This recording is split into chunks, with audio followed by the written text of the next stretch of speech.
망치 부인의 시사수다방, 길거리 수다방. 오늘은 이제 2부 시작할게요. 예, 2부.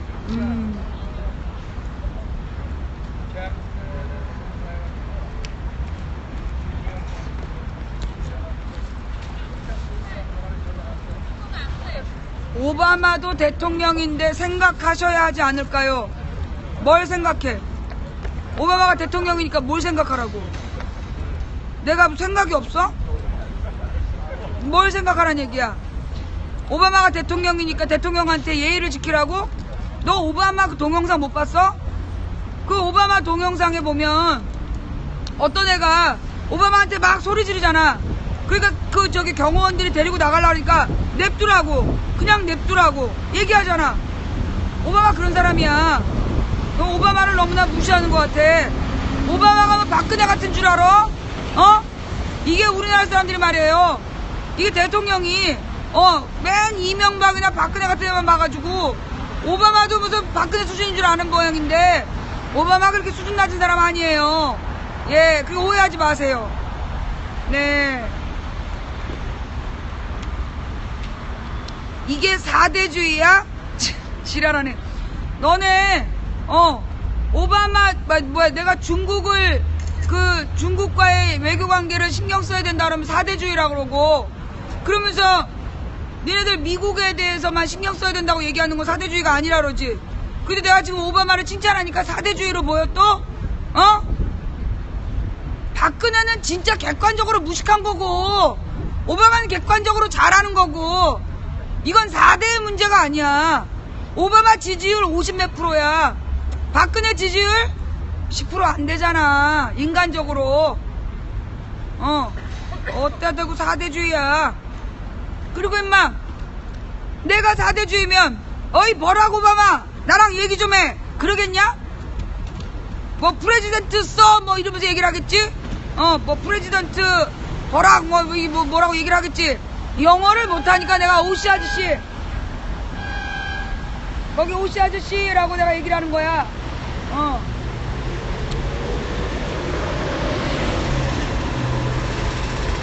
자, 오바마가 잘하는 것 그건 UN 본부, 저기 백악관 앞에 가서 얘기할게요. 백악관 앞에 가서 사드와 오바마에 대한 이야기는 하도록 하고, 예, 제가 지금 이곳에 UN 본부에 나왔으니까 지금 이제 UN에다가 내가 요구하고 싶은 내용, 진지하게, 진지하게 이제 UN에다가 UN이 해야 될 일이 뭔가에 대한 이야기를 하도록 하겠습니다.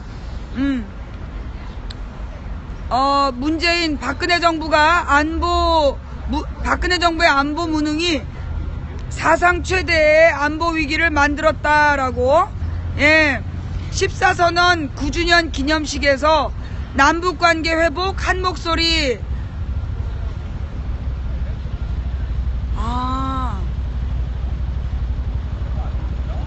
그러고 보니까 내일이 14선언이네.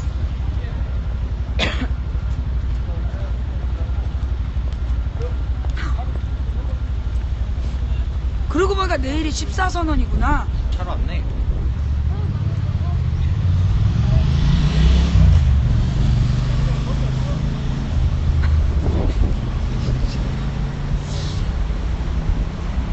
뭐냐? 에?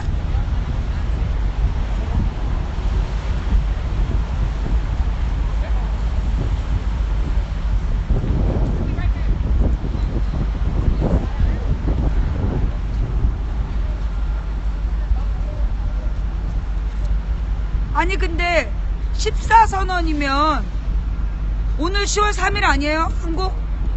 지금 10월 3일 밤 10시고 14선언 기념이면 내일 아침에 해야 되는 거 아니에요?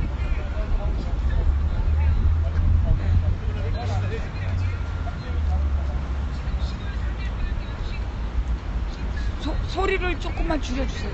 소리를 조금 줄여주세요. 소리를 조금만 줄여달라고. 예.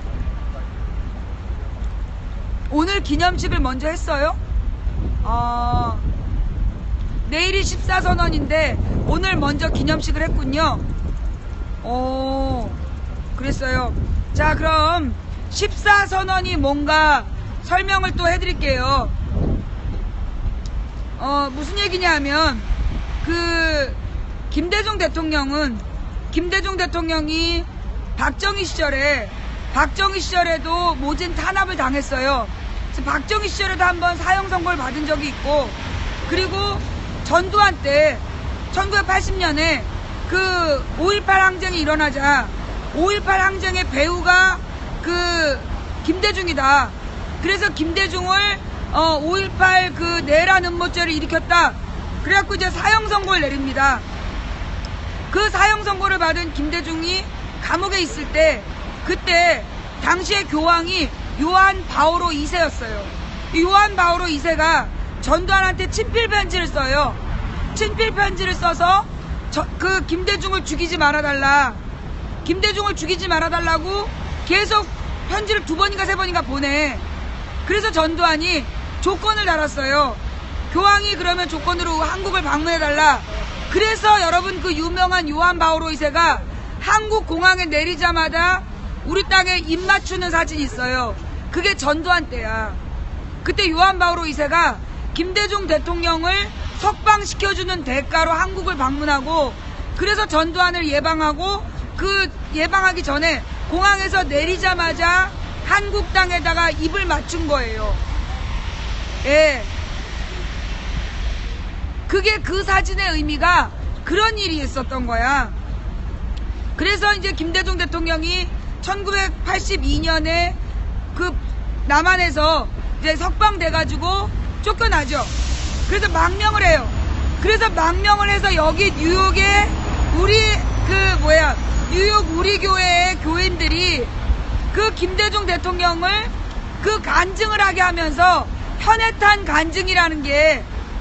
사건 간증이라는 게 이번에 저를 초청하신 뉴욕 우리 교회 교인들이 퀸즈 대학의 강당을 빌려가지고 3,000명을 들어갈 수 있는, 그러니까 2,500석이야. 그러니까 주변에 쓰면 3,000명이 들어간대. 3,000명을 모아놓고 김대중 대통령이 신앙 간증이라는 이름으로 현해탄에서 죽을 뻔한 이야기를 처음 하게 되는 거야. 현해탄에서 죽을 뻔한 얘기는 박정희가 죽이려고 했던 거고, 그 다음에 김대중 대통령이 사형 선고를 받았던 건 전두환이 죽이려고 했던 거고, 근데 둘 다 빨갱이 새끼라고. 김대중 대통령한테 늘 따라다니는 얘기가 뭐냐면 빨갱이 새끼. 그래서 김대중 대통령이 뭐라고 생각했느냐 하면, 대한민국의 민주주의의 가장 큰 장애물은 분단이다. 대한민국에서 민주주의자로 살아가는데, 사실 말이에요 여러분, 김대중 대통령이 공산주의자냐, 노무현 대통령이 공산주의자냐? 아니에요.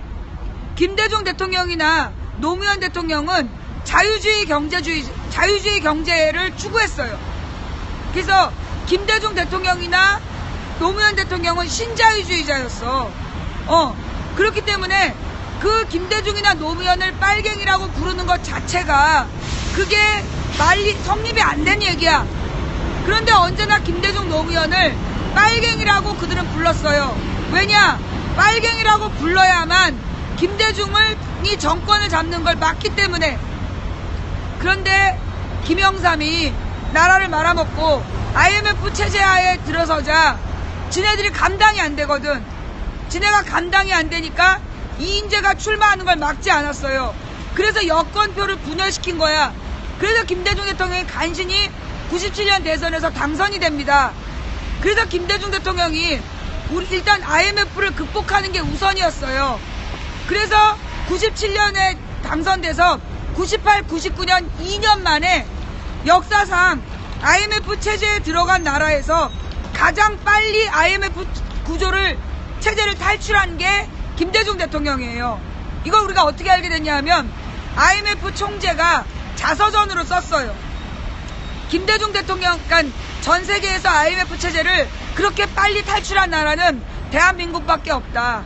그 이유는 김대중의 리더십과 대한민국 국민들이 근무후기 운동 같은 것들을 해서 단결된 모습을 보여줬기 때문에 그 위기를 극복할 수 있었다라고 IMF 총재의 자서전에 나오는 내용이야. 그래서 2년 만에 IMF를 극복한 김대중 대통령이 2000년에 2000년에 북한으로 갑니다. 그래서 김정일을 만나요. 그래서 김정일을 만나가지고 뭘 얘기를 하느냐.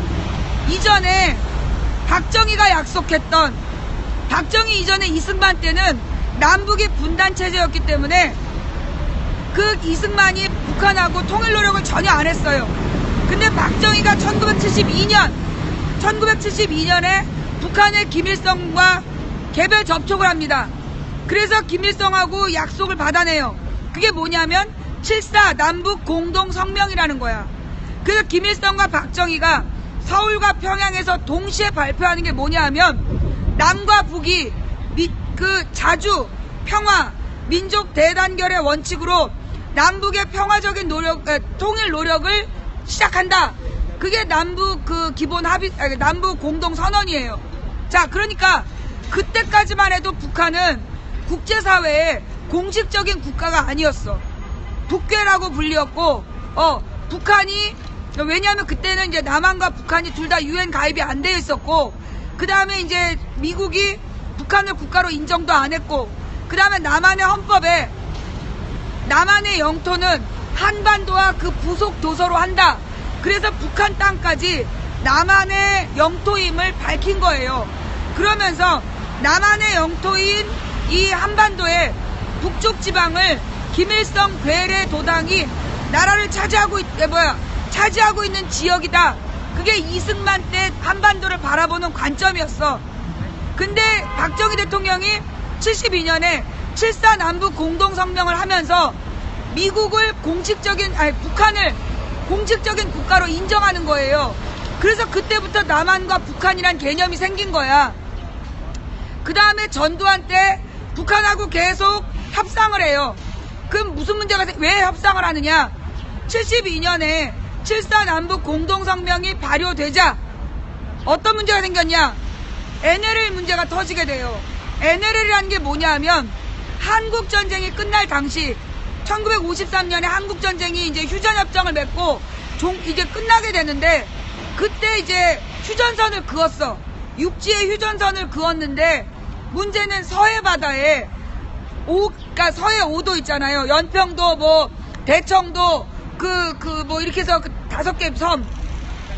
그 5개 서해 5도는 남한의 영토로 인정을 하고 나머지는 북한 거라고 인정을 해준 거야. 그 황해도 앞바다에서. 그러면서 그렇게 하고 딱 휴전협정을 맺었는데 문제는 뭐냐면 그 서해 앞바다의 바다에서 왕래하는 문제가 터진 거야. 그래서 바다는 어떻게 해야 되느냐, 바다의 경계선은 어떻게 해야 되느냐. 그러니까는 그때 이 연합군 사령부 한국전쟁 연합군 사령부에서 NLL이라는 걸 그어 연평도까지를 남한의 땅이라고 인정을 해줬으니 연평도 위에 이렇게 그어서 이 선은 절대 남한의 해군이 넘어가면 안 된다. 남한의 군함이 넘어갈 수 없는 선으로 NLL을 만들어준 거예요. 그러니까 NLL은 영토가 아니었어. 다른 말로 남한 군대가 절대 북쪽으로 넘어가면 안 되는 선이 NLL이야. 그래서 북방 한계선이야. 그런데 이 NLL의 문제가 뭐냐면 국제법상 북한의 영토를 침공한 거예요. 국제법이 어떻게 되어 있느냐 하면 육지 해안선에 썰물 때 물이 다 빠져나간 시점에서 그 해안선으로부터 12해리, 해안선에서 12해리까지가 그 영해다, 그 나라의 땅이다 라고 정해져 있는 거야. 연평도가 해주 앞바다에서 12해리 안에 있는 거예요. 그러니까 이 NLL이 북한의 영해 안에 존재하는 거야. 근데 이게 옛날에 북한을 국가로 인정하지 않을 때는 문제가 안 됐어. 이승만 때부터 72년까지는 국제사회에 문제가 안 된 거야. 근데 어머. 왜? 브라이시?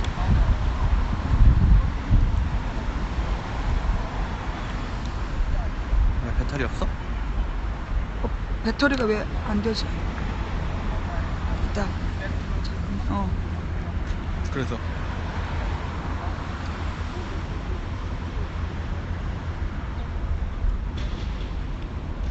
자, 지금 방송 되나요? 예. 방송 되고 있나요? 예. 자, 그래서 72년에 7.4남북 공동성명 이전에는 NLL이 국제사회의 문제가 안 됐어요. 그런데 7.4남북 공동성명이 발표되면서 북한에서 NLL에 대한 문제제기를 한 거야. 그러니까 어떻게 됐느냐? 1974년에 헨리 키신저라는 미 국무장관이, 국방장관이 보고서를 써요. 74년 2년 뒤에. NLL은 우리가 그은 선인데 이게 국제법 위반이다. 그러니 지금 시급히 재논의를 해야 된다. 이게 헨리 키신저 그 국방장관의 공식 보고서야. 미 국무회의에 제출된 공식 보고서. 이 보고서의 의미가 뭐냐면 NLL은 미국이 그었지만 미국은 NLL과 무관하다는 선언이었던 거야. 한마디로 그 NLL은 미국이 이제 인정하지 않는다는 뜻이야. 그러면 그래서 어떻게 됐냐? 그러면 이제 전두환이가 박정희 뒤를 이어서 전두환이가 그러면 이제 NLL 문제 어떻게 할 거냐? 그래서 협상을 하게 돼요. 그래가지고 전두환 정권 때 북한하고 83년, 85년 그 대화를 하는 거야. 그 대화 과정에서 나온 게 남북 이산가족 만남. 기억나요? 전두환 때 전두환이 그 NLL에 대한 협상을 시작하면서 그때 최초로 남북 이산가족 만남이 이루어지는 거야. 예, 그게 그때예요. 그게 이제 그때 이제 북한하고 전두환이 합의를 했다는 얘기야. 내왕했다는 얘기야. 그 증거이고요. 그 다음에 전두환 뒤에 누가 돼요? 노태우가 당선돼요. 이 노태우가 그 당선됐을 때 그때 이제 전두환의 군부 독재를 끝낸다는 60항쟁으로 전두환이 원래는 자기처럼 간접선거로 노태우한테 권력을 넘겨주려고 했는데 국민들이 60항쟁을 87년에 벌여가지고 연인원 600만 명이 6월 10일부터 6월 29일까지 20일 동안 데모를 한 거야. 그러니까 노태우가 두 손 두 발 다 들고 직선제 하자라고 주장을 해요. 그게 6.29 선언이야. 그걸 이제 민주화운동들은 소기구 선언이라고 그러는데 좌우지가 이제 직선제 선거를 하게 된 거야. 그런데 그때 김대중, 김영삼이 표를 갈라먹으면서 38%의 지지를 받았던 노태우가 당선돼요. 김대중, 김영삼 합쳐갖고 53%야. 근데 노태우는 38%야. 근데 둘이 표를 갈라먹어가지고 그 노태우가 당선이 된다고. 근데 노태우가 당선되고 보니까 법이 민주헌법이야. 개헌을 했기 때문에 법이 민주헌법이라서 전두환 때까지는 막 고문을 해가지고 증언을 짜내가지고 그걸로 처벌을 했어. 그런데 이제 노태우 때가 되면 헌법이 바뀌면서 증거 중심주의라는 게 채택이 돼요. 그 전에 이제 이승만, 박정희, 전두환 때는 막 고문을 해가지고 고문만 가지고 증언만 받아내면 그 증언으로 자백만 받아내면 처벌이 가능했는데 이 노태우가 되면서부터 증거 중심주의가 발생하자 그리고 고문이 금지돼. 고문이 금지되는 과정이 85년도에 1985죠. 1985년도에 김근태 의장이 붙들려 가가지고 고문을 당해요. 남영동에서.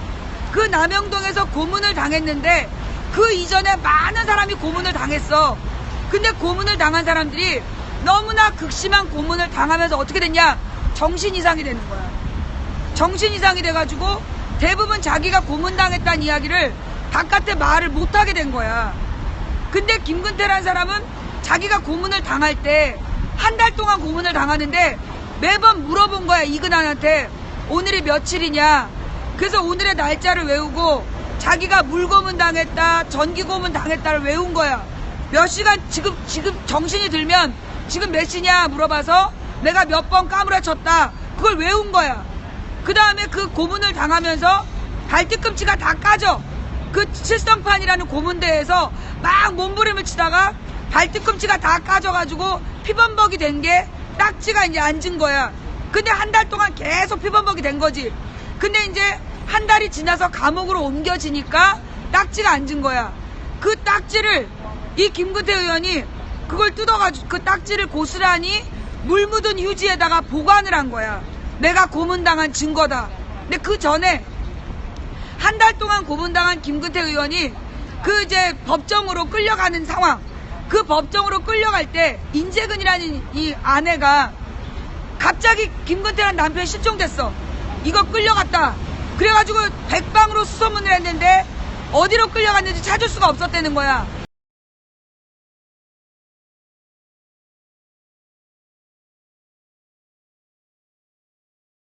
그런데 그 당시에 이제 고등검찰에서 그런 공안사범은 그 처분을 했대요. 그래서 그때 반드시 이 법정으로 온다. 이걸 이해한 어머, 방폭.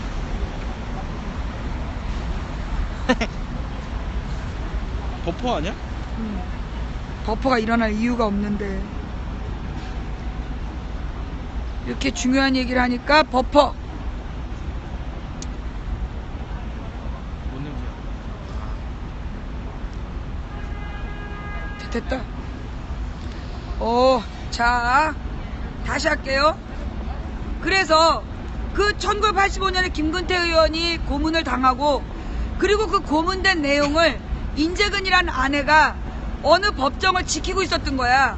그래서 틀림없이 여기를 통과할 거다. 그래갖고 김근태 의원이 걷지를 못하니까 양쪽에 부축을 받으면서 3층까지 엘리베이터를 타고 올라오는데, 그 다음에 엘리베이터에서 내려갖고 4층까지 계단을 올라가야 되는데, 그 계단을 올라갈 때 물고문 몇 번, 전기고문 몇 번, 내가 몇 월 며칠에 무슨 고문, 몇 월 며칠에 무슨 고문을 그걸 아내한테 얘기한 거야. 그러면 또 이 아내가 그걸 외운 거야. 그래갖고 그 외운 내용을 달달달달 외워가지고 어디로 갔냐? 여러분 어제 모교기도회 얘기 들으셨죠? 모교기도회. 1970년대에 여기 미국에서도 남한의 민주화 운동을 지원하기 위해서 모교기도회를 시작했다라는 얘기 들으셨죠? 그 모교기도회가 1985년에 문익환 목사님의 주도하에 민주세력에 모여서 기도하던 단체인데, 그 모교기도회에 인재근 여사가 가서 그 자리에서 남편이 몇 월 며칠 물고문, 몇 월 며칠 전기고문, 그 고문당한 기록을 증언을 하는 거야. 그래서 그 증언이 끝난 다음에 그 자리에서 기절을 했대요. 그 모교기도회에서 그 인재근이 자기 남편이 어떤 고문을 당했다는 걸 몇 월 며칠에 물고문, 몇 월 며칠 전기고문, 몇 번 까무라치고 그 얘기를 다 증언을 한 다음에 그 자리에서 졸도를 한 거야. 그래서 그 졸도한 사진이 김근태 의원 평전에 나오는 거예요. 그게 그 장면이래. 그래서 인재근의 그 증언 내용을 녹음을 해요. 인재근의 증언 내용을 녹음을 했는데 어디다 녹음을 했느냐? 이미자 테이프에, 이미자 테이프 중간에다가 그 내용을 녹음을 합니다.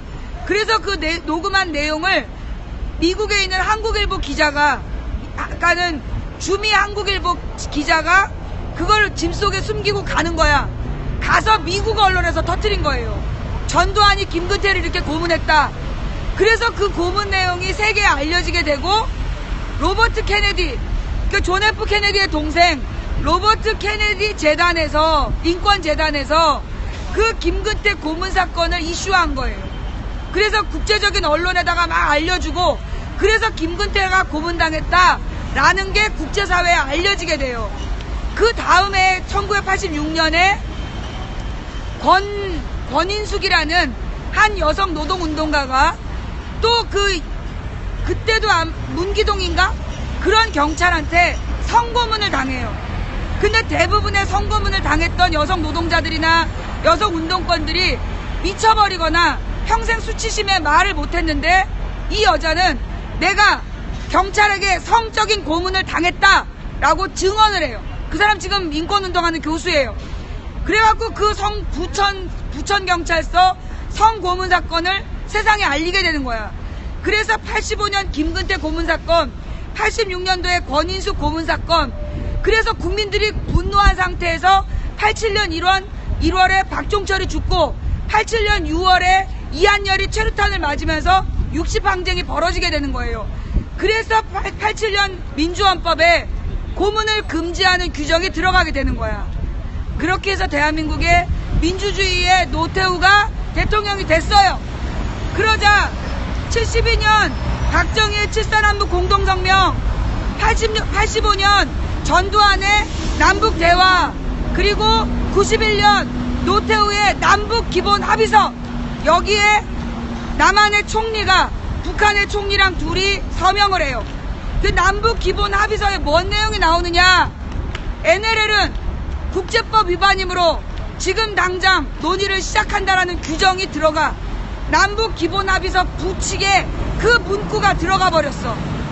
그러자 이제 노태우는 거기까지 해놓고 가지고 왔더니 이 나라에 난리가 난 거야. 큰일 났다. 그럼 이제 NLL을 내줘야 된다는 거 아니냐? 그래서 씹은 거야. 씹고 침묵하는 과정에서 넘어갔어. 그리고 대통령이 바뀌어서 김영삼이 대통령이 돼. 그런데 북한에서 야, 너 노태우 때 약속했는데 왜 NLL 문제 해결 안 하냐? 그러니까 김영삼이 굉장히, 이 사람은 반군사문화주의적이었어. 그래서 군대의 권위주의를 극복해야 된다는 주장을 한 김영삼이 어떻게 했느냐? 국회에다가 국방부 장관을 보내서 발언을 시켜. 그래서 국방부 장관이 국회에 와서 발언한 내용이야. NLL은 국제법 위반이므로 지금 당장 재논의를 해야 된다 라고 국방부 장관이 얘기를 하니까 당시에 신한국당 국회의원들이 이런 매국노 새끼 막 이러면서 쌍욕을 해가지고 말도 못 꺼내게 하는 거예요. 그래서 김영삼 때 NLL에 대한 논의가 중단이 되는 거야. 그리고 나서 김영삼이 IMF를 일으키고 물러나고 김대중이 대통령이 되고 2000년이 됐어. 9년 초기 2년은 IMF를 극복하는 데 모든 걸 투자했고 2000년에 그래서 남북 문제를 해결하러 가는 거야. 그래서 2000년 6.15 선언이라는 게 나와. 남북이 평화적으로 통일 노력을 하자. 남북이 평화적으로 통일 노력을 하자라는 약속을 하는 게 그게 6.15 선언이야. 그래서 그 남북한의 정상이 그 전에 김일성하고 박정희 직접 만난 게 아니야. 밀사를 주고받았어. 박정희도, 그러니까 전두환도 노태우도 북한하고 직접 정상회담을 한 게 아니라 사람들을 보내서 대화했단 말이야. 그런데 남한과 북한의 정상이 처음으로 만난 사건이 2000년 6.15 사건이에요.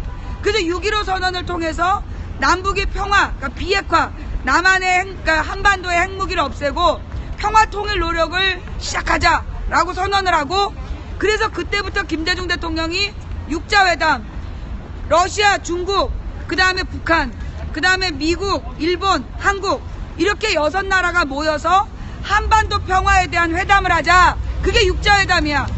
그래서 그때 시작된 그 육자회담이 노무현 대통령 때까지 10여 차례가 진행이 돼요. 그래서 그 결과 그 마지막이 2007년 10월 4일 노무현 대통령이 걸어서 판문점을 지나가요. 판문점을 걸어서 건넌 노무현 대통령이 김정일을 만나서 약속을 받아냅니다. 무슨 약속이냐? 북한에 있는 모든 핵시설을 폐쇄해라. 그러면 노무현이 미국을 설득해서 북한을 제재하고 있는 부시의 대북 제재 조항을 해소해주겠다. 그걸 약속을 하는 거야. 그래서 김정일이 노무현을 믿고 14선언을 믿고 2008년 여름에 8월인가 7월에 약속대로 북한의 모든 핵시설을 파괴를 해요. 그게 연변 핵시설 폭파야. 연변 핵시설을 폭파했던 게 그게 육자회담 결과 한반도에서 핵을 모두 없앤다라는 약속에 따라 노무현은 경제지원이 뭐냐면 서해 앞바다, 서해 5도가 있는 바다를 평화의 바다로 만들어서 남한 군함도 북한 군함도 모두 빠지고 해주에 있는 북한 군부대를 북쪽으로 옮기고, 그래서 해주 앞바다를 평화의 바다로 공동 어로구역으로 하자. 그 내용. 그 다음에 개성공단과 마찬가지로 해주에다가 제2의 그 공단을 만든다. 그걸 약속하는 대신 그 금강산 관광 개성공단 해주공단을 만들어주는 대신 북한은 모든 핵시설을 폐쇄한다. 그래서 김정일이 핵시설을 폐쇄한 거예요. 그래갖고 그 당시에 IAEA의 전문가들을 불러서 확인을 받아. 그래서 그 갔던 사람이 북한에 핵시설은 현존하는 핵시설은 없다라는 선언을 하게 해. 그런데 부시가 배신을 하는 거야. 거기서 부시가 그래도 북한은 악의 축이다, 대북 제재를 풀어주지 않겠다. 그래서 김정일이가 충격을 먹고 뇌출혈이 일어나는 거야. 그리고 그때 우리나라 2008년이었는데 내가 생방송 도중에 난리가 났어. 김정일이 죽었다 그러면서 망치 부이나 김정일 죽은 거 아니야, 이 빨갱이 년아. 아니 그때는 빨갱이 년 아니었어. 망치 부이나 김정일 죽은 거 아니야, 전쟁 나냐, 난리가 났어. 그런데 그게 김정일이 죽은 게 아니라 뇌출혈을 일으켰던 거야. 근데 이제 김정일이가 죽은 줄 알았는데 3개월인가 4개월 뒤에 살아서 나타났어. 살아서 나타났는데 원래 김정일이 되게 뚱뚱했어. 근데 완전히 빼짝 마른 김정일이가 돼서 나타난 거야. 그 다음에 김정일이가 어떻게 했어? 그때부터 다시 핵무장을 한 거야. 언제? 이명박 때. 그런데 저 수박 씨발라 18통에 씨팩을 할 것들이 김대중 노무현 때 돈 보내서 그걸로 핵무장했다고 거짓말하는 거야. 이미 김대중 노무현 때 있던 핵시설은 2008년 8월에 전부 다 없앴어. 그리고 이명박 때 그 부시가 북한에 뒤통수를 치는 바람에 그래서 김정일이가 뇌졸중에서 돌아와가지고 다시 핵시설을 만든 거야. 그게 지금의 북한 핵시설의 기본이야. 근데 그 책임을 이명박이 아니라 김대중 노무현한테 지금까지 몰아가고 있는 거야.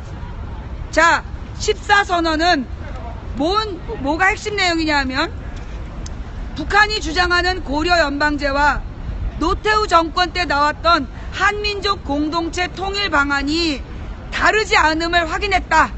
그러니 한 국가 두 체제, 북한은 북한 정부, 남한은 남한 정부, 그래서 연립 정부를 구성하되 원 코리아, 하나의 코리아로 만들자. 그게 14선언이야.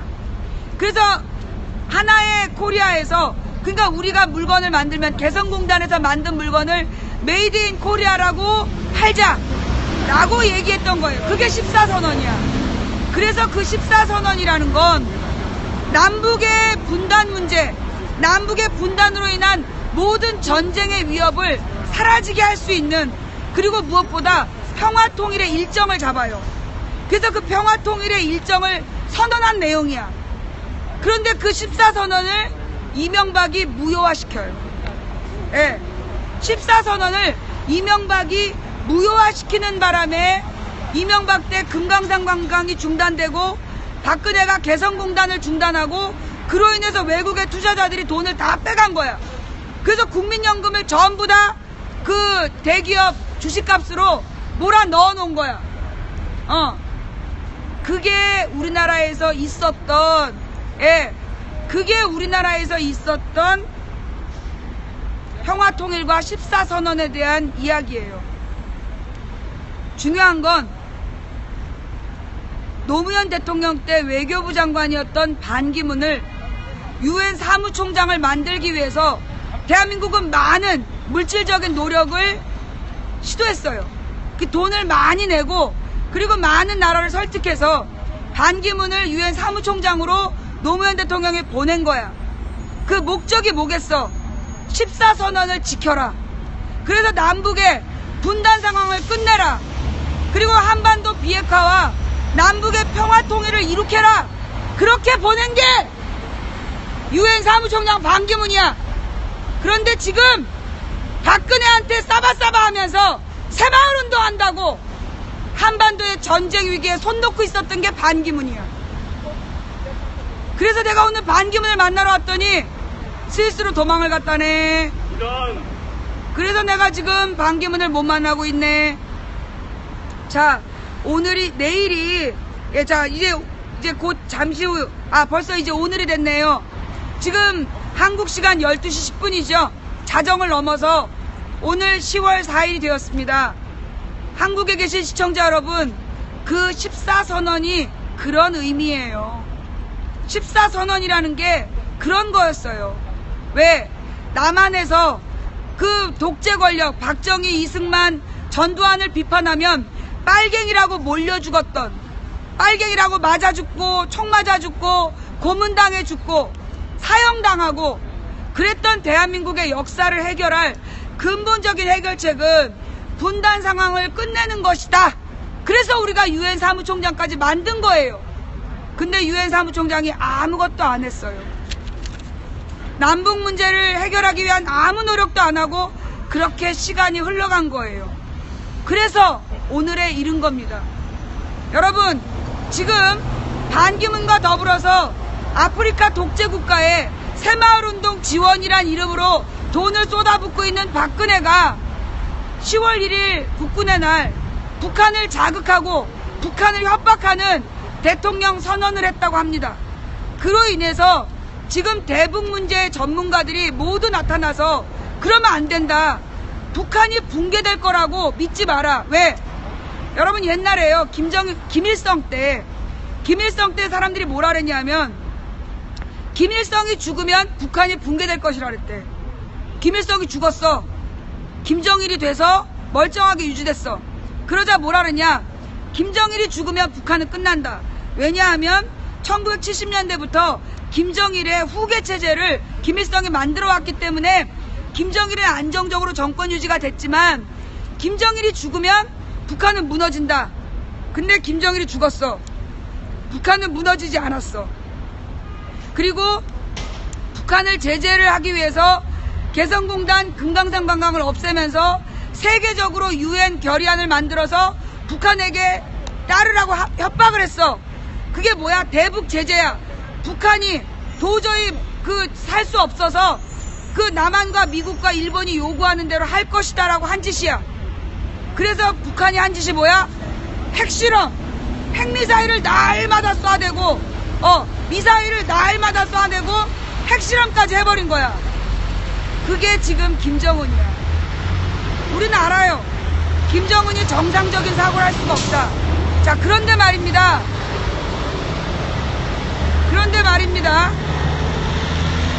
아니 근데 왜 워싱턴 앞에 긴 트럭들이 이렇게 다녀?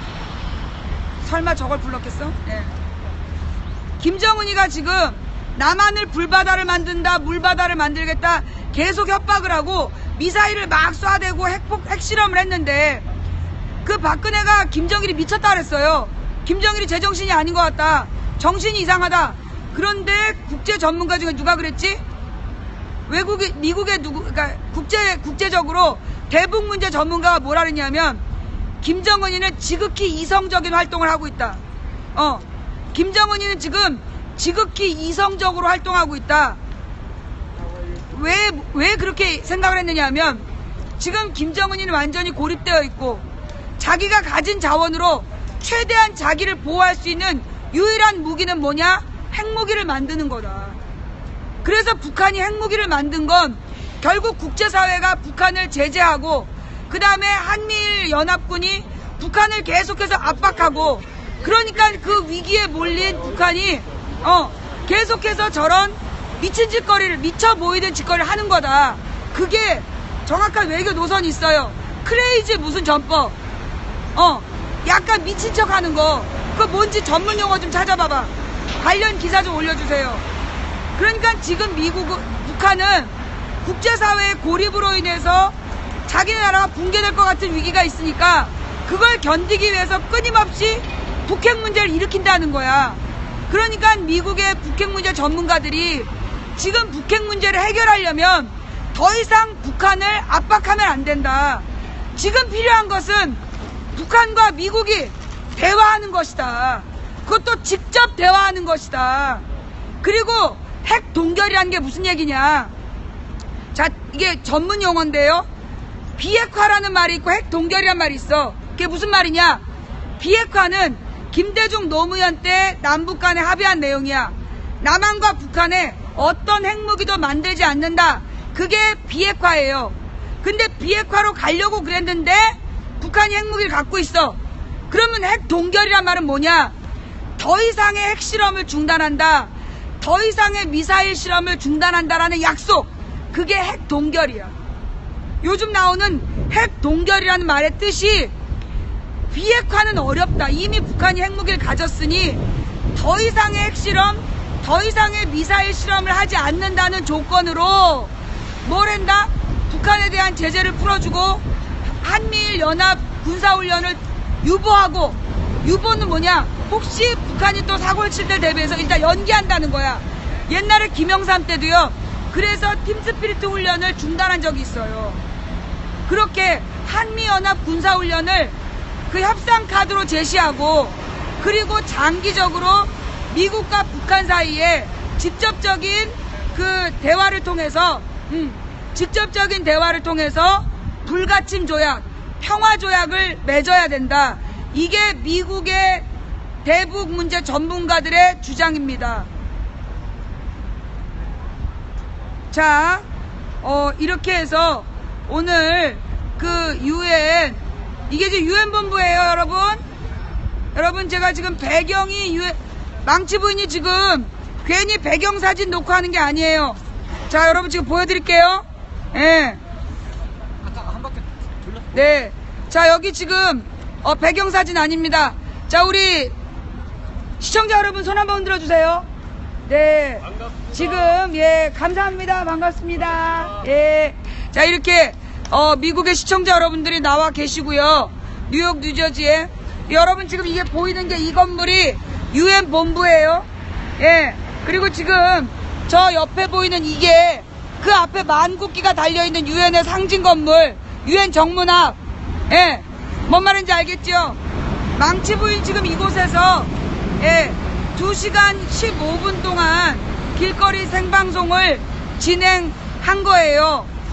예. 내가 원래 반기문을 좀 보러 왔어. 그 반씨 아저씨. 자, 우리 아직 안 한 얘기가 있다. 여러분 지금 그 반기문과 박근혜와 반기문과 박근혜는 UN에서 북한에 대한 결의안을 채택을 했어요. 그리고 북한이 UN 결의안, 비핵화에 대한 결의안을 지켜라. 그걸 지금 요구하고 있어요. UN 결의안이라는 게 뭐냐면 UN에서 다 같이 모여서 약속을 하는 거야. 그러면 그 약속은 모든 국가가 지켜야 된다는 거야. 그게 UN 결의안인데 북한한테다가 비핵화 결의안을 지키라고 지금 요구를 하고 있어요. 그런데 말입니다. 반기문 씨를 박근혜가 적극적으로 박근혜 지지자들이 대통령 후보로 밀고 있어요. 그래서 지금 반기문은 올해 12월에 임기가 끝나면 1월 달부터 내년 대선에 출마하겠다고 지금 대선 출마 운동을 준비하고 있거든요. 자, 그런데 UN 결의안에 보면 1948년 UN 결의안에 보면 뭐라고 나와 있느냐? UN 사무총장은 민감한 여러 나라의 극비를 알고 있는 지위이므로 UN 사무총장을 역임한 자는 어느 특정 국가의 행정부 수반이 되면 안 된다. 어느 특정 국가의 공무원이나 행정부의 대통령이나 이런 걸 하면 안 된다는, 공무 담당을 하면 안 된다라는 UN 결의안이 있습니다. 그런데 이 UN 결의안, 그러면서 북한한테는 UN 결의안을 지키라고 그러면서 왜 반기문 사무총장의, UN 사무총장의 대선 출마 금지 결의안은 지키지 않느냐라고 얘기하니까 이 반기문과 박근혜 지지자들이 뭐라고 얘기했냐면, 북한에 대한 결의안은 안보리 결의안이니까 법적인 그 영향력을 갖는 거고, 그 UN 사무총장이 출마하면 안 된다는 건 그냥 UN 일반 결의안이기 때문에 법적 효력이 없다고 주장했는데 그것도 거짓말이었어.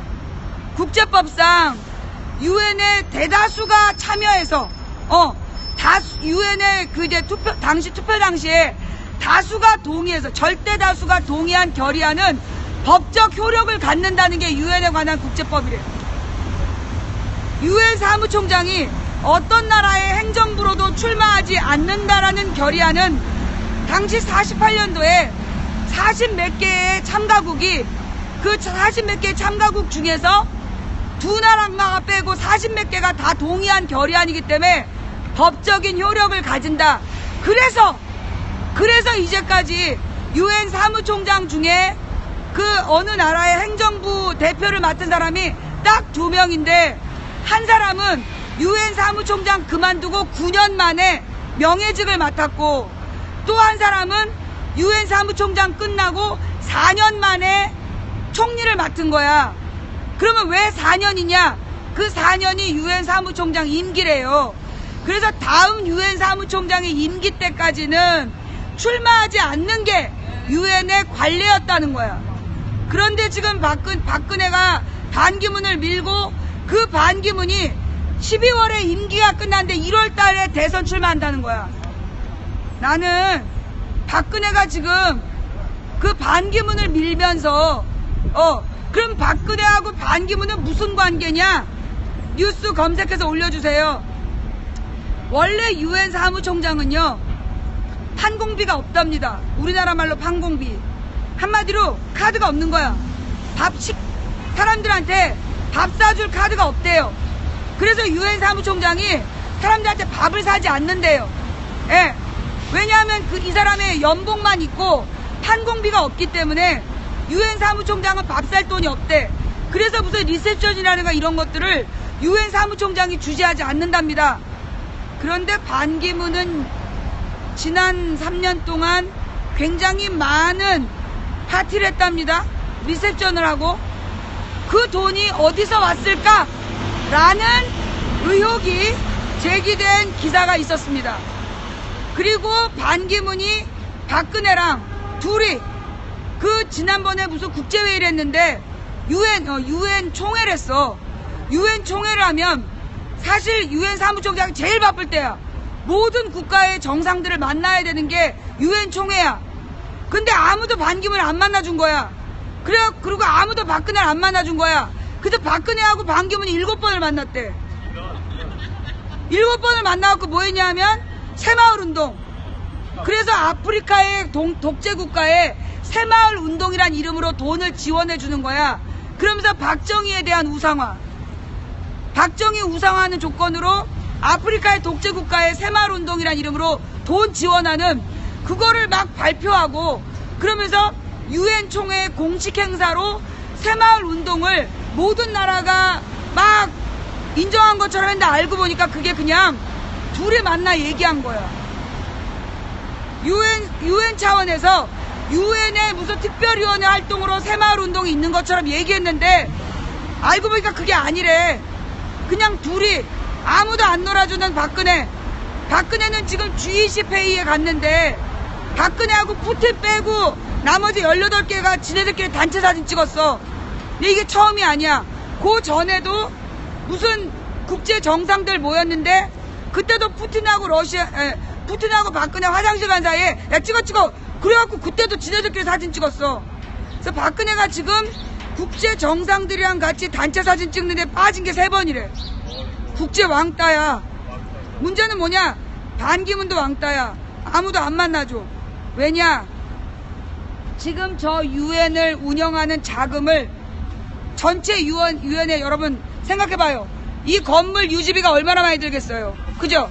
이 건물 유지비를 비롯해서 유엔 유네스코 문화유산관리위원회 기타 등등 모든 위원회의 돈 운영비 누가 내? 일본이네. 그러니까 그 유엔에 온 사람들이 반기문을 굳이 만날 필요가 없고 한마디로 유엔의 돈줄 일본을 만난다는 거야. 한마디로 바지 사장이야. 바지 사장이야.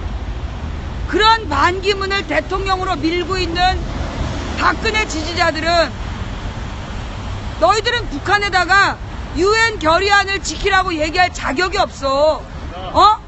너네가 외교를 모르고 국제법을 모르니까 자꾸 그렇게 뻘소리들 하고 있는데 뭐라고요? 유엔 사무총장이 그 임기 직후에 대통령 출마할 수 없다. 이거 유엔 결의안입니다. 반기문이 먼저 유엔 결의안을 지켜야 우리가 북한에게 비핵화 유엔 결의안을 지키라고 요구할 수 있는 거예요. 뭔 말인지 알겠습니까? 예. 자, 이렇게 해서 지금 11시 25분이에요. 여기 시간으로 3시간 동안 망치 부인이 그 길거리 생방송을 하기로 했는데 현재 35분이 남았어요. 아직. 예. 그 다음에 망치 부인이 준비한 내용은 여기까지인데요. 사실 내가 준비한 내용이 아니라 떠오른 내용은 여기까지인데요. 여러분이 이곳에서 망치 부인이 또 외쳐주길 바라는 이 유엔 사람들한테 들으라고 할 얘기 또 있으면 말씀하세요. 예. 반기문은 유엔 결의안을 지켜라. 그리고 반기문은 그 유엔 사무총장을 만들어준 그 노무현 대통령의 유지에 따라 한반도 평화체제 구축을 위해 모든 노력을 다해라. 한마디로 반기문은 한반도 평화체제가 구축되지 못하면 돌아오지 마라. 반기문은 한반도 평화체제가 구축되지 못하면 임기 끝나도 한반도로 들어오지 마라.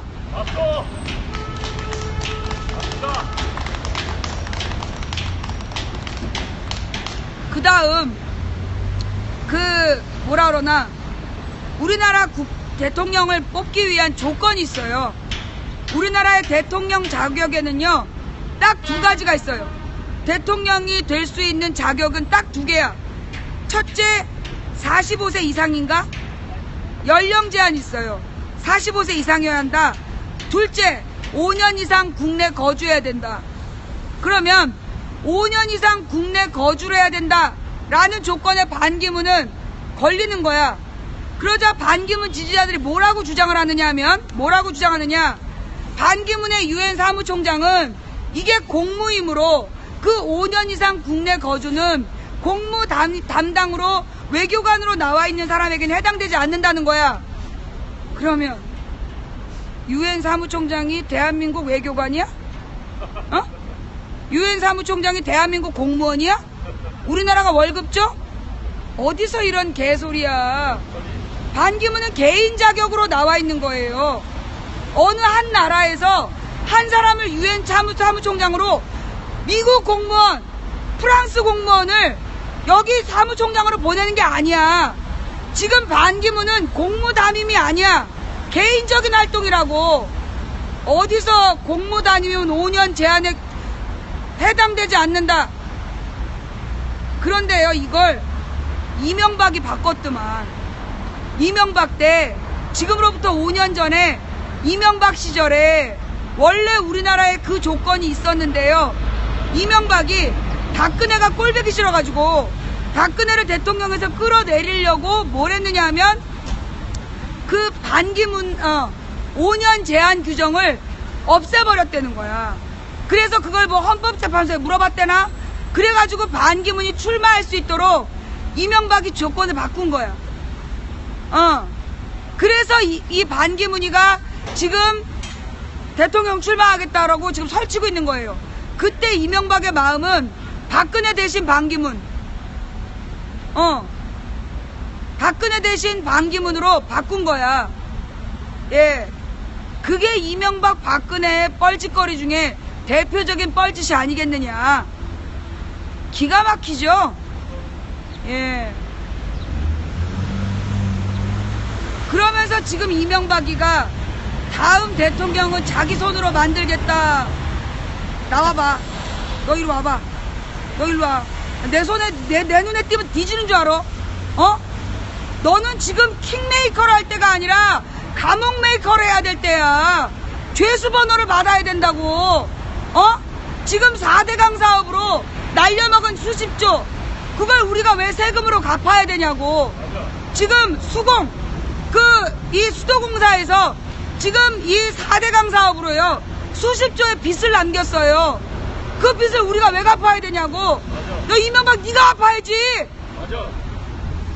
이게 어디서 킹메이커야. 그러니까 지금 이명박은 박근혜 정부 때 수사를 받지, 그러니까 그 수사 대상이 안 됐어요. 왜냐? 왜 이명박이 박근혜 정부에서 처벌받지 않았느냐 하면 그 이유는 이명박이 4대강 할 때 누구의 재가를 받았어? 박근혜 허락을 받았어. 정말요? 네. 관련 뉴스를 찾아보세요. 이명박이 4대강을 한다 그러니까 전국에서 4대강을 반대한 거야. 그 주교회의, 천주교 주교회의에서도 공식적으로도 반대를 했고, 국내의 모든 과학자들이 반대를 했고, 그리고 국제 환경단체에서도 4대강을 반대를 했어요. 그러자 박근혜가 4대강은 문제가 있는 것 같습니다. 이런 거야. 그래가지고 기자들이 박근혜 집 앞에서 일주일인가 열흘 있었어.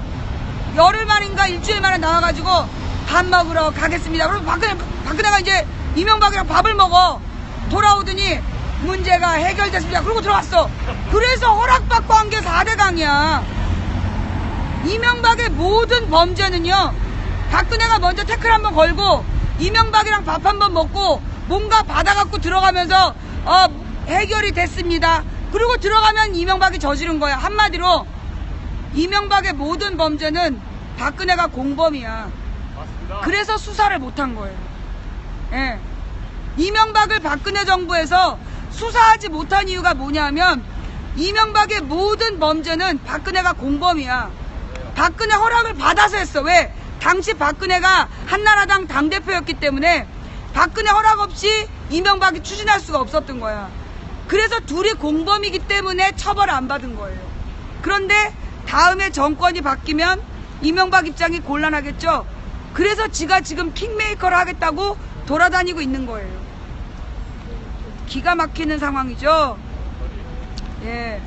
자, 그러면 이 정도 얘기를 하고 마무리를 할게요. 예. 마무리를 하면서 우리 시청자들의 이야기를 듣도록 할 건데요. UN 지금 반기문이 연임을 하는 동안에 반기문의 연임 8년 동안 UN은 역사상 가장 무능한 기구가 되었다고 합니다. UN이라는 국제기구가 역사상 가장 무능한 모습으로 존재했던 게 반기문의 8년이래요. 그 8년 동안 일어난 일이 시리아 내전, 우크라이나 내전, IS 침공, 그리고 북한의 핵실험, 개성공단 폐쇄, 그리고 뭐 금강산 폐쇄, 이런 모든 일들이 반기문의 8년 동안의 임기 중에 일어났습니다. 그 반기문 8년 임기 중에 결국 미국의 무기회사들은 그 모든 내전에 무기를 팔아먹어 부자가 됐겠지요. 그렇게 돈을 벌어서 미국의 공화당에게 후원금을 내고 그 공화당을 통해서 총기 규제 그거 반대하고, 그리고 오바마가 만들려는 오바마 케어 반대하고, 오바마가 북한하고 대화하겠다는 거 예산 절벽을 만들어가지고 국가 부도 상태를 만들었어. 공화당 상원의원들이. 그래서 오바마가 북한하고 대화하려는 걸 원천 봉쇄하고, 그 모든 일을 누구 때문에? 그게 반기문 때문에 가능했던 거예요.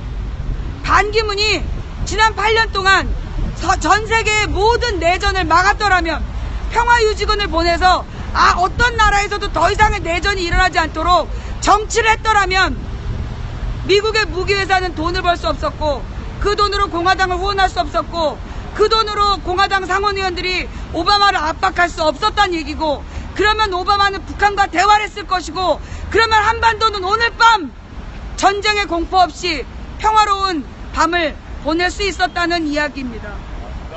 여러분, 제가 지금 나와 있는 곳은 UN 본부입니다. 무엇보다 가장 기가 막힌 일은 지금 저 UN 본부에는 한국 대사가 없습니다. 오준이라는 UN 대사가 불분명한 사유로 지금 해임된 상태입니다. 지금 이 위기에, 한반도의 이 북핵 위기에, 한반도 전쟁 공포 위기에, 박근혜는 뻑하면 북한이 붕괴될 거다, 전쟁 선제 공격 얘기하고 앉아있는 이 위기에 UN에서 남한을 위해 얘기할 수 있는 우리의 목소리가 지금 해임된 상태입니다. 여러분, 지금 저 UN은요, 반기문 때문에 아무짝에 쓸모없는 거대 쓸모없는 헛간이 됐어요. 그러면 이제 우리는 어떻게 해야 되느냐? 워싱턴으로 가야죠.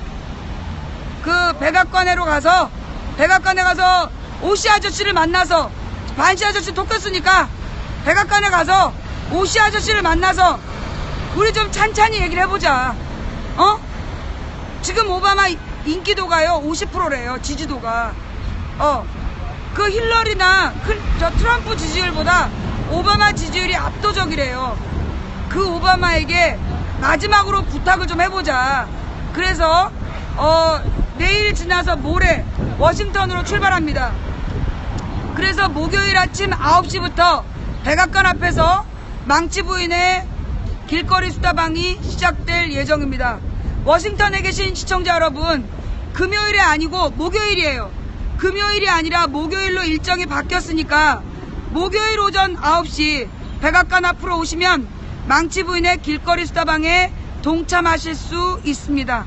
자, 이렇게 해서 오늘의 그 길거리 수다방을 마치고요.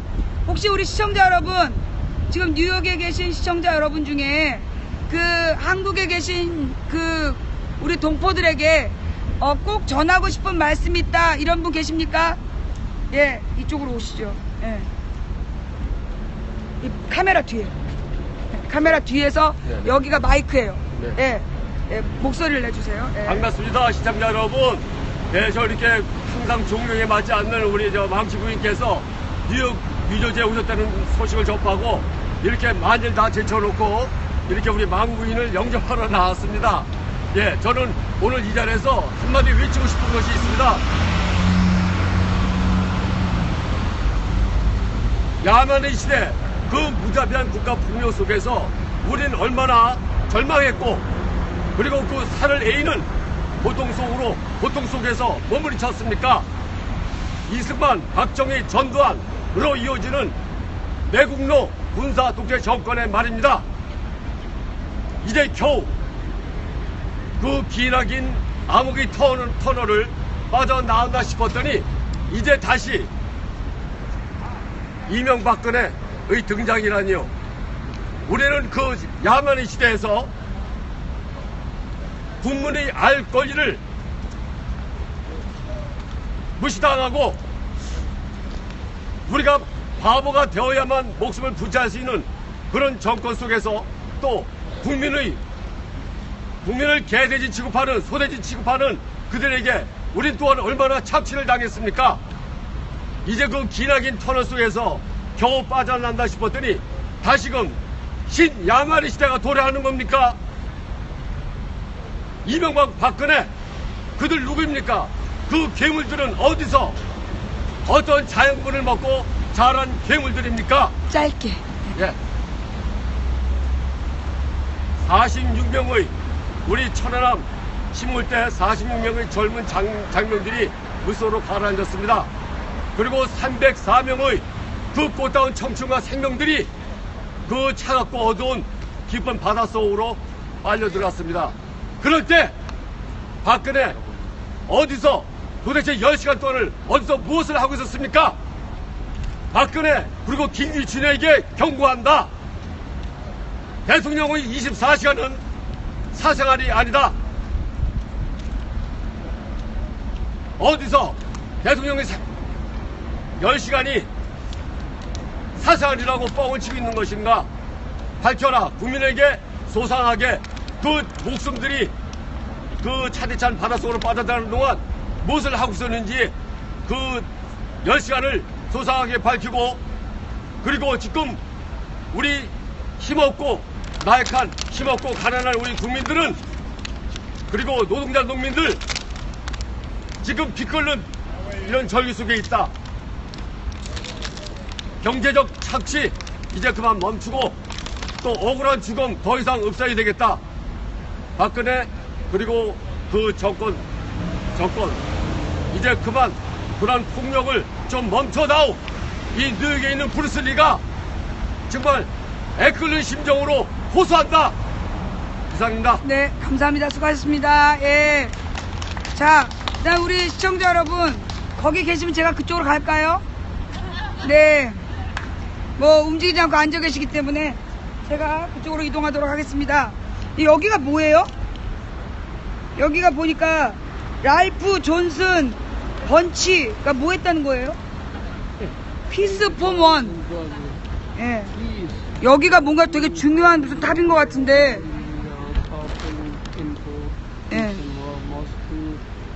Peace to have meaning for many who have known only suffering in both peace and war. Must be translated into bread or rice, shelter, health, and education, as well as freedom and human dignity가 뭐예요? 권위. 권위. 그러니까 인권.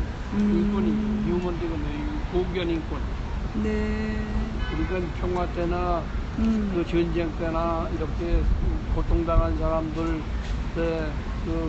이런 그 평화를 원하는 사람들의 그 의미가 모든 사람들의 건강과 무슨 교육과 그 다음에 또한 자유와 인권이 보장되길 바란다는 그 다음에 그래서 이제 노벨 평화상을 1950년에 산 사람인데, 존슨 그 사람이 이겼네요. 그러니까 피스 폼 원이라는 이 연설문이 1950년에 노벨 평화상을 탄 랄프 존슨 번치의 발언이다. 그 다음에 1904년도에서 1971년까지. 예. 그 다음에 데니얼 요걸 만든 건 이 조각품을 만든 건 데니얼 존슨이다. 그래서 이게 지금 이제 그 노벨 평화상 1950년에 노벨 평화상을 탄 뭐 랄프 존슨 번치를 기념하기 위한 조각상 앞에서 망치 부인의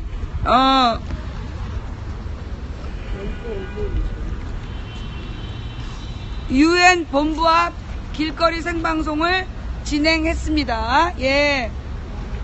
자, 여러분, 오늘 우리 UN 본부 앞에서 보내드린 망치 부인의 길거리 생방송 어떻게 시청하셨습니까? 예. 여러분이 기대한 것보다 부족했다면 대단히 죄송합니다. 그게 부족한 이유는 반씨가 도망가는 바람에 내가 온다고 미리 공지를 하니까 쫓겼어. 그래가지고 이 반씨가 도망가는 바람에 우리가 그 반씨 아저씨 그 조카 얘기 좀 하자 라고 내가 왔는데 가버렸네. 예, 그래가지고 내가 이제 그 반씨하고 대화하는 시간 20분이 비었어요. 이 반씨가 없으면 내가 UN 대사라도 좀 만나라 하는데 박근혜가 또 그새 나를 만날까봐 잘라버렸네. 아유, 내가 진짜 그래가지고 내가 한 20분 시간이 비어서 요 시간 동안 우리 시청자들이랑 마무리하는 시간을 갖도록 하겠습니다. 예, 뭐라고? 비겁한 변명. 너 일로 와. 누구야? 자, 예, 이렇게 해가지고요. UN 본부 앞에서 보내드린 길거리 생방송이었는데, 네. 여러분, 제가 혹시 가기 전에, 이걸 끝내기 전에 이 말은 해주세요. 이런 거 있어요? 자, 시청자 여러분, 망치부인 집 뉴욕에서 보내드리는 생방송입니다. 여러분들이 지금 아니면 말할 기회 없어요. 빨리! UN 본부에다가 이런 말 전해라. 할 말 있으면 빨리 얘기해.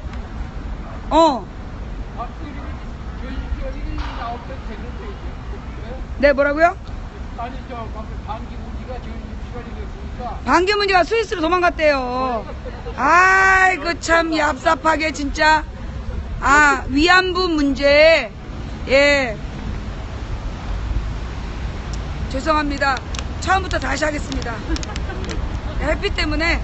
예, 처음부터 다시 지금 우리 시청자들이 위안부 문제가 빠졌다고. 예, 다시 한번 이제 다시 죄송합니다. 시청자 여러분 대단히 죄송합니다. 네, 지금 우리 한반도에 심각한 문제는 한일 간에 정확하게는 아베와 박근혜 사이에 주고받은 위안부 협상이라고 불리어지는 괴 존재. 예, 이게 문제가 되고 있습니다. 무슨 얘기냐 하면 이 위안부 협상이라는 것이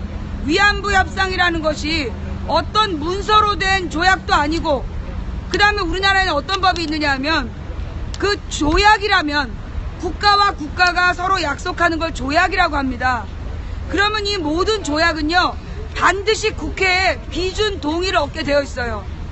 그러니까 비준이라는 건 조약을 맺기 전에 국회에다가 논의를 하는 걸 얘기하고요. 동의라는 건 긴급하게 맺은 국제조약을 국회가 동의해 주는 거예요. 그래서 모든 국가 간의 약속은 국회의 동의를 얻도록 되어 있습니다. 그런데 지금 이 위안부 협상은 국회의 동의를 받지 않았어요. 제가 잘못 알고 있나요? 위안부 협상은 국회의 동의를 받지 않았어요. 그러니 이거는 국제조약으로서 어떤 공식적인 지위를 한반도에서 보장받지 못한 상황이에요. 예. 또 하나, 이 국가 간의 약속은 반드시 문서로 만들어지고 사인을 받아야 돼요. 양측 대표가 돌아가면서 조인을 해서 그걸 서로 갖고 있는 거예요. 그게 국가 간의 공식적인 약속의 형태예요. 그런데 이 위안부 협상은 그런 문서가 존재한다 하지 않는다, 존재하지 않아요. 그러니 이건 공식적인 지위를 보장할 수 없는 두 번째 이유예요. 세 번째, 이 위안부 협상이 그게 언론 보도문이라는 걸로 나왔어요. 언론 보도문이라는 비정상적인 형태로 나오게 됐는데, 이 언론 보도문의 문제가 뭐냐? 일본의 보도문과 한국의 보도문이 달라요. 따라서 지금 위안부 협상이라고 얘기하는 것은 세 가지 측면에서 공식적인 지위를 인정받을 수 없다라고 바라보고 있고, 그 다음에 무엇보다 네 번째 이유는 뭐냐면 유엔에, 그렇죠, 여러분 그걸 원하셨구나. 유엔 규정에 의하면 특히 반인권적인 사건, 위안부 같은 성노예 사건은 그 피해자가 동의하지 않는 합의서는 합의가 아니다. 이게 유엔 인권위원회의 규정이에요. 맞죠? 예. 지금 위안부 협상이 아베가 100억 줄 테니까 박근혜가 그 돈을 위안부들한테 나눠주고, 위안부 할머니들한테 나눠주고, 더 이상 그 책임을 묻지 않으면서 위안부 손해상을 치워버려라. 이게 위안부 협상 내용이라고 주장하고 있는데, 유엔의 국제 규정에 의하면 반인권법에 대해서는 피해자가 동의하지 않는 협상은 무효다라고 되어 있다. 따라서 위안부 협상은 어떤 공식적인 그 능력도, 그 규정도, 규제력도 갖고 있지 않다. 그런데 저 반기문이 위안부 협상에 동의한다고 발표했죠. 그죠? 저 반기문이 그런 위안부 협상에 동의한다고 얘기했어요. 아, 뭐야? 그럼 유엔의 공식적인 규정에 어긋나는 위안부 협상을 맞다라고 주장하고 있는 반기문은 유엔 사무총장 자격이 있다 없다? 없다. 그런 주제에 대한민국의 대통령 출마하겠다니 더 기가 막힌다. 어불성설이다. 유엔 결의안을 지키고 유엔 규정을 지키는 반기문이 되길 바라고, 무엇보다 노무현 대통령이 개고생을 해서 유엔 사무총장을 만든 이유는 14선언 6.15 선언의 유지를 받아 한반도 평화체제를 구축하라는 뜻이었다. 따라서 한반도 평화체제가 구축되기 전에 돌아올 생각하지 말고, 그게 어려우면 아베라도 때려잡아서 위안부 협상에 대해서 한마디도 못하게끔 만들기 전에는 대한민국에 들어올 꿈도 꾸지 마라. 그게 망치 부인이 해드리고 싶은 이야기. 이거 말고 또 있어요?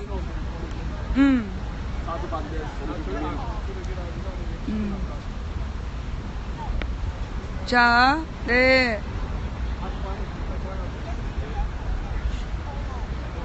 됐습니까?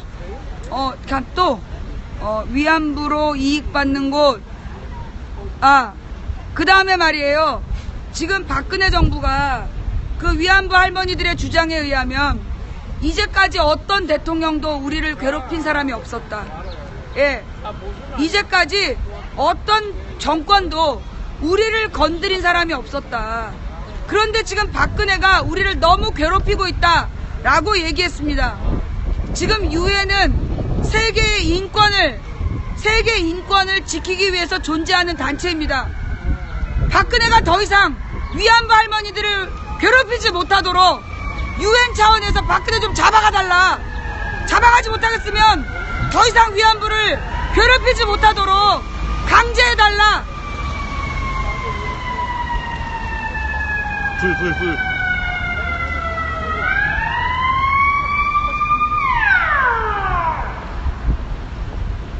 불이 안 났어.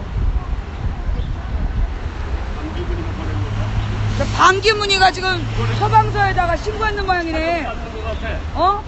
지금 반기문이가 911에다 신고했나봐. 쪽팔리니까 스위스에서 전화해갖고 911에서 전화해가지고 지금 망치면 방송도 못하게 하라고 그런 거 아니야? 물개 부수려고 롱가냥 물개 부수. 아 물대포 쏘러 왔어? 한번 쏴봐봐. 쏴봐! 쏴봐! 쏴봐! 나 구호 몇 위치될 때까지. 근데 진짜 누가 911에서 신고했나봐. 지금 또 저쪽에서 소방차가 오고 있어. The South Korea is police state. Democracy is under attack. The THAAD missile, get out. The THAAD missile, get out. Peace, come to Korea. 저기요, 저하고 있을 때는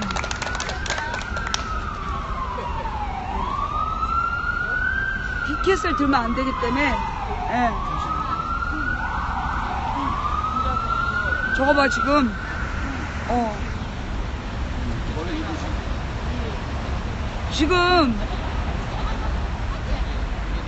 지금 구급차도 왔어요. 네. 아, 저 UN 본부 안에서 누가 쓰러졌나봐. 혹시 반기문? 혹시 반기문이가 쓰러진 거야? 아닌데, 앰뷸런스 가는데? 아니면 일본 대사가 쓰러졌나? 일본 대사가 쓰러진 거야? 아니, 불도 안 났는데 소방차 왜 왔어? 허위 신고였구만. 훈련이면 한 대 안 와요. 예. 훈련이면 한 대가 안 오고, 아이, 미국 일베가 신고했는 모양이래. 아, 이놈 새끼들 진짜. 미국 일베가 지금 신고했지? 너네 거 벌금 받아. 자, 예. 그래서 아까 하던 얘기를 마저 하면, 네. 그 위안부를 괴롭히는 박근혜를 UN 차원에서 박근혜에게 그런 짓 하지 말라고. 저씨 가는 길 미국에서도 이러네.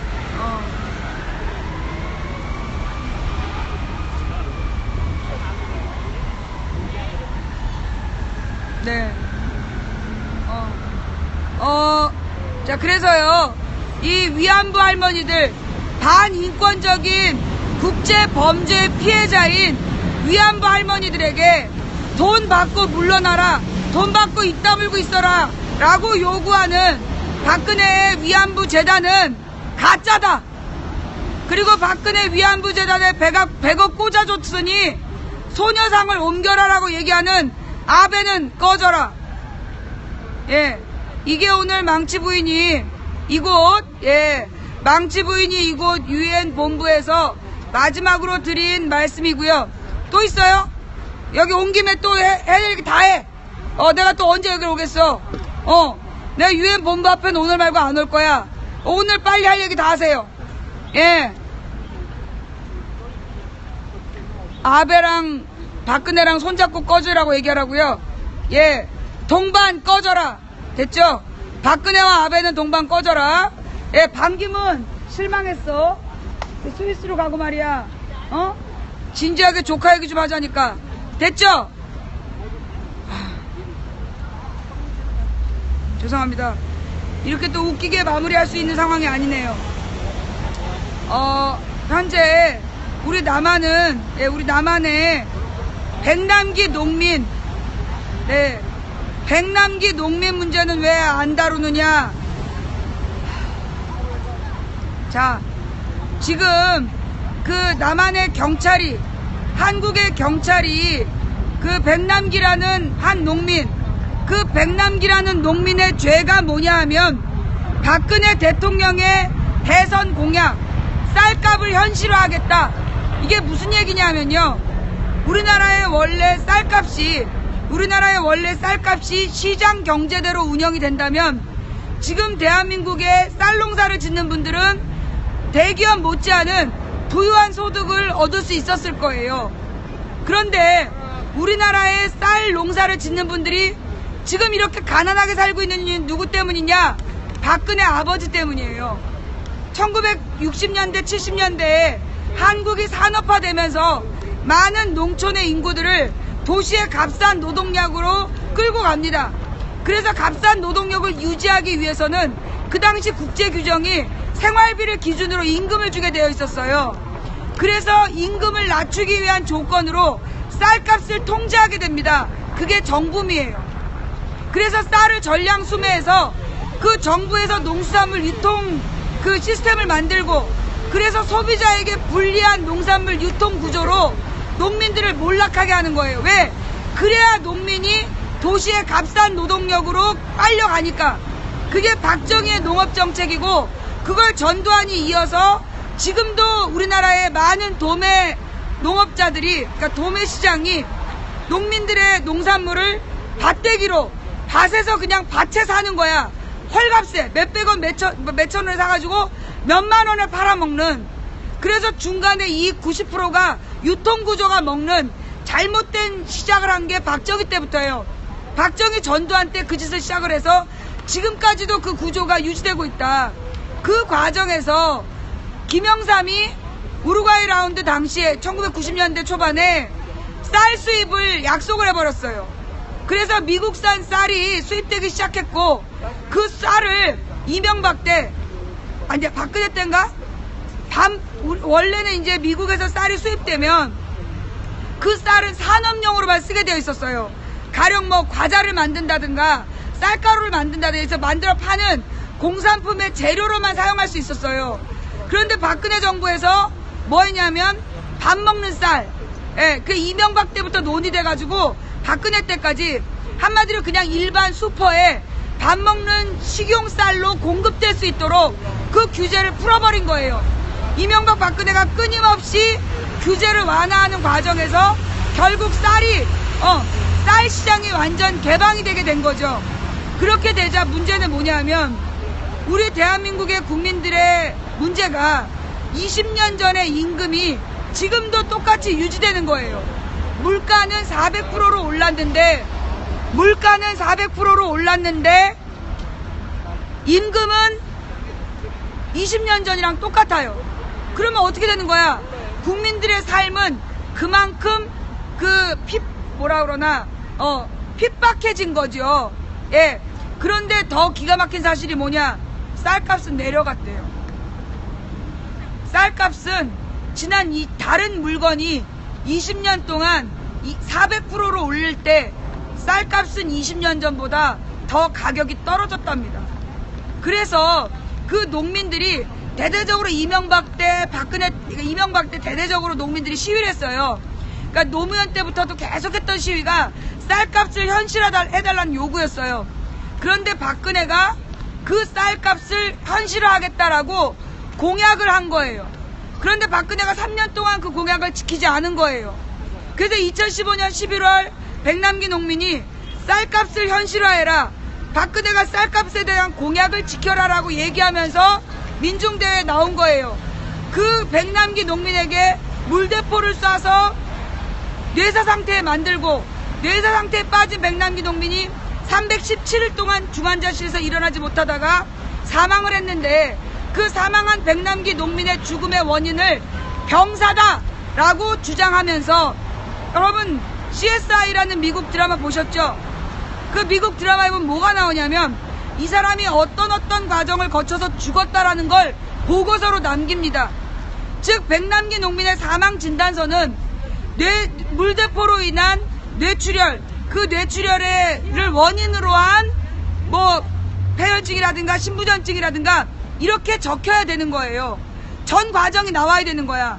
그래서 이게 외인성 사망이라는 걸 규정을 해야 되는데, 서울대학병원에서 그 사망 진단서를 쓴 사람이 사망 진단서의 국제 기준, 국내 기준에 안 맞는 말도 안 되는 사망 진단서를 썼다는 거야. 그래서 이게 문제가 됐고, 그 사망 진단서를 그렇게 쓰게 한 자들이 누구냐? 정부의 압박을 가한 거 아니냐라고 우리가 추측을 하는데, 이건 거의 확실한 게 서울대학병원은 국립병원이에요. 서울대학병원 원장을 정부에서 관여해요. 그러다 보니까 서울대학병원은 정부의 지원을 받고 그 돈으로 운영되는 병원이고, 그러다 보니까 정부의 영향력 하에 있을 수밖에 없어요. 그러니까 이 서울대병원에서 결국 권력의 압박을 받아 분명한 외인성 사망을 내부의 내부의 원인으로 인해서 사망했다라고 엉뚱한 보고서를 올렸다가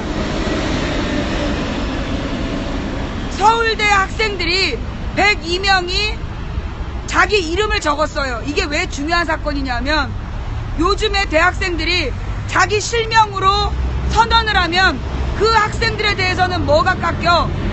그 점수가 깎여. 서울대 교수들이 점수를 안 주는 거야. 그래서 그 명단에 이름을 올리면 그 학생들이 불이익을 당할 수 있는 위험을 무릅쓰고 서울대 의대 학생 102명이 선배님들 부끄럽다라고 성명서를 올린 거예요. 그러면서 어떤 얘기가 나왔냐면, 만약에 이 뻔한 이 치료를 해서 이게 원인 불상의 병사라고 결론 내렸다라면 서울대 병원, 서울대 의과대학의 수준이 국제적으로 뭐가 되겠냐? 이런 비난이 이른 거야. 그래갖고 서울대 출신 의사들이 전부 다 그 102명의 학생의 의견이 맞다! 문제 제기를 했어요. 내가 볼 땐 그 102명의 학생 중에 좀 중요한 애들이 있었나봐. 중요한 금수저가 있었나봐.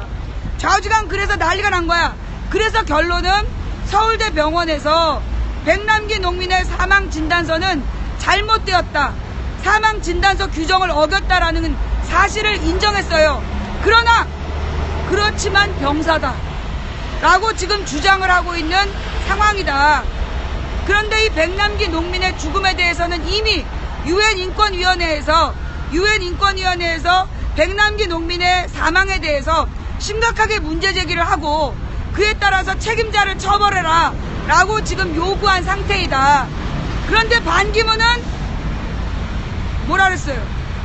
반기문은 지금 조국에서 일어난 반인륜적인 국가 권력의 폭력에 대해서 뭐라고 얘기했느냐? 예. 국제인권위원회 엠네스티에서 그 책임자를 처벌하라 라고 얘기를 했는데, 근데 반기문은 뭐라고 얘기했어요?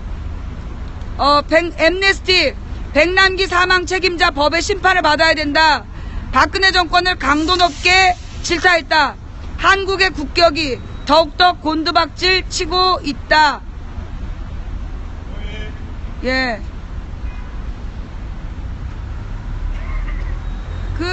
이게 지금 백남기 농민에 대한 문제인데요.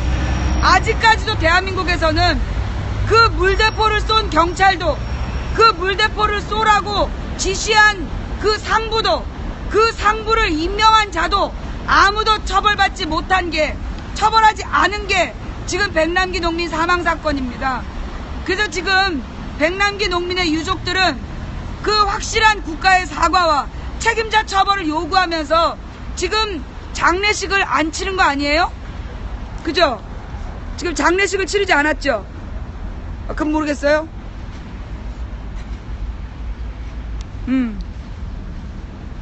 지금 제가 한국에서 나올 때 막 일어난 사건이라 그 장례식은 안 치른 걸로 알고 있어요. 그쵸? 무기한 연기. 하루빨리 백남기 농민이 영면할 수 있도록 이 UN 인권위원회, 그리고 UN은 박근혜 정부에게 책임자 처벌하라고 분명한 입장을 밝혀주기를 요구합니다. 지금 야3당이 야3당이 백남기 특검법을 5일 국회에 제출할 예정이다. 박지원 서울대 의사들 그 실력 가지고 무엇이 두렵나? 박지원씨 아무 말 하지마. 자꾸만 언론에 나오면 내가 여기서 들은 얘기 맨날 한다. 자, 이렇게 해서 오늘 그 UN 본부 앞 길거리 수다방을 마치도록 하겠습니다. 자, 어때요 여러분? 이제 이 정도면 마쳐도 되죠? 수고하셨습니다. 네, 고맙습니다. 자, 시청자 여러분, 지금 지금 12시가 넘었어요. 약속한 시간을 내가 다 지켰어. 커피 거만 키시면. 아니 칼슘이가 더워. 자, 배가 나와가지고 배를 가려야 되기 때문에. 네? 표 안 나요? 네. 이뻐요, 아주 이뻐요. 자, 여러분, 우리 망치 부인이 보내드린, 예, 망치 부인이 보내드린 UN 본부 앞, 예, 그거 막 알지 말고, UN 본부 앞 생방송 어떻게 보셨습니까? 네, 볼만 하셨나요? 네. 네. 지금 한국에서 긴급 타전이 왔어요. 여기는 새벽 1시입니다. 재워주세요. 자, 시청자 여러분 고생하셨습니다. 네. 시청자 여러분 고생하셨고요. 네. 오늘 업 눌러주시고, 예, 업 눌러주시고, 꿀잼 눌러주시고, 후원해주신 한 분 한 분 진심으로 감사드립니다. 일일이 감사 인사 못 드린 점 대단히 죄송하고요. 그리고 오늘 후원 못했다고 미안해하지 마십시오. 생방송 처음부터 끝까지 지켜주신 여러분이 진정한 후원자입니다. 여러분, 오늘 망치 부인이 UN 본부 앞에 와서 UN의 기능을 제대로 지켜라. UN이 존재하는 이유는 세계 전쟁 반대 평화를 지키기 위해서 존재하는 거다 라는 이야기를 하러 왔습니다. 부족한 말씀 들어줘서 대단히 감사하고요. 이제 UN이 다시 반기문의 무능을 뚫고 제 기능을 다하는 UN이 되길 바라면서 이만 망치 부인 물러가겠습니다. 오늘 함께 해주신 모든 분들 감사드립니다. 자, 들어주신 모든 분들께 감사드리면서요. 지금까지 도봉구 창동산업 불량유부 망치 부인이었습니다. 감사합니다. 올렸어? 올렸어? 올려주세요. 어차피 이거 버퍼링 있었으니까 하고 인사하고 뭐 사진 예. 찍는 것 좀 하고. 그래, 그러면 그러고 소리를 끄고. 내가 노래 틀 테니까. 잠깐만.